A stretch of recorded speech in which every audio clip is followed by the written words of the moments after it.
Hello everyone and welcome back to another Fnaf AR video. So in this video we're going to be talking about some pro tips to help you guys get better at the game so you don't be dying all over the place.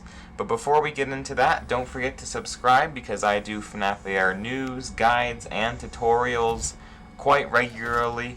So yeah, if that's your thing and you want to keep up to date to that game, then I'm the channel for you, and I do more as well. So consider hitting the subscribe button. But without further ado, let's get into the video. So the first tip I have for you guys is one I kind of went over already in one of my past videos, but I'm going to do it again because it's super important, and you'll see me do it in this video.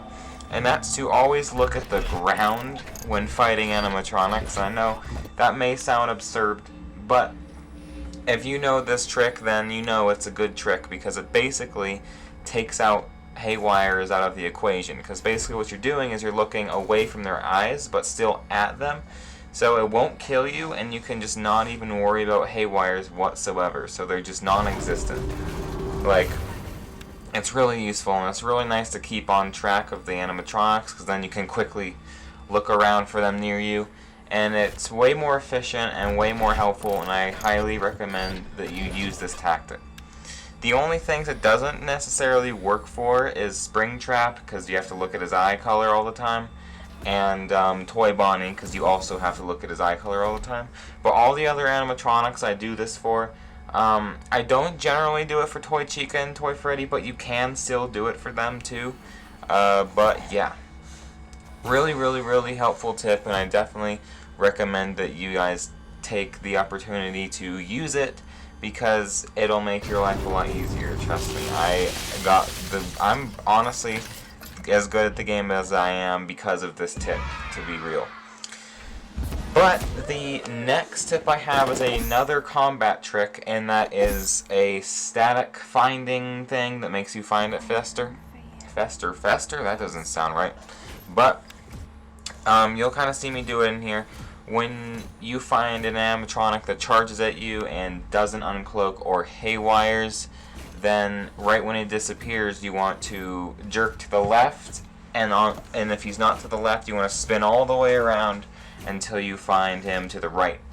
Now basically what you're doing is you're checking a whole 360 degrees for the static as quick as possible. You want to make sure this is really fast.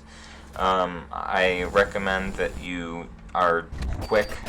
I mean, I'm dumb for saying it, but it's just important. Because if you do it slow, then you're got a chance of them haywiring or charging at you again. But if you move quickly to the left, they're not there, turn all the way down around to the right and until you find it. And then that'll be an easy, surefire way to find the static. Because an animatronic static occurs right when right after they charge or whatever. Now the next tip I have for you guys is a toy animatronic exclusive tip for for Toy Bonnie, Toy Chica, and Toy Freddy. Now this strategy is that you need to always have your mask on. Now if you're not comfortable with yourself taking it off or whatever, then don't bother. It's pretty easy to do without this, but it's kind of just a way to make it a little slightly easier for yourself. If you have your mask on the entire time during Toy Chica, Toy Freddy, and even Toy Bonnie, then you can basically cut haywires out of the equation. Don't do it though while looking for static unless you're good at the game and trust yourself that you'll find it with the mask on, because it is very hard to do. But yeah, so what I would do is, sorry I can't show any footage of this, but you look around for the static, put your mask on when you're sure they're there, wait for the charge or haywire, put it off, look for the static, put it on, wait for the charge or haywire.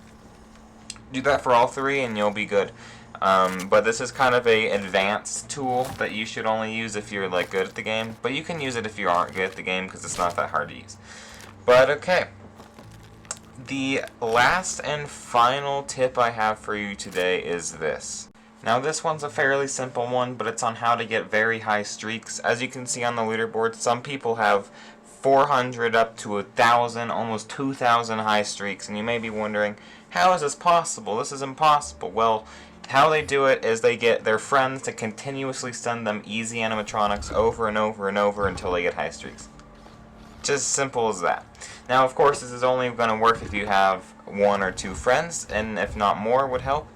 But, yeah. Without further ado, that is going to be the end of this tips guide. I hope you guys found something useful and enjoyment, and I will see you in the next video. A bye.